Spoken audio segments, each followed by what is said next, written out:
कर्तव्यं दैवमान्हिकम्। कौसल्या सुप्रजा राम पूर्वा सन्ध्या प्रवर्तते।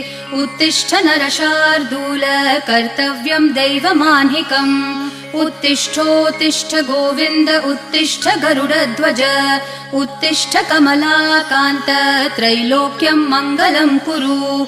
उत्तिष्ठोत्तिष्ठ गोविन्द उत्तिष्ठ गरुडध्वज।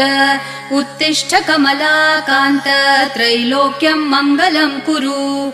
मातः समस्त जगतां मधुकैटभारेः वक्षो विहारिणि मनोहर दिव्यमूर्ते। श्रीस्वामिनि श्रितजनप्रिय दानशीले श्रीवेङ्कटेश दयिते तव सुप्रभातम्। मातः समस्त जगतां मधुकैटभारेः वक्षो विहारिणि मनोहर दिव्यमूर्ते।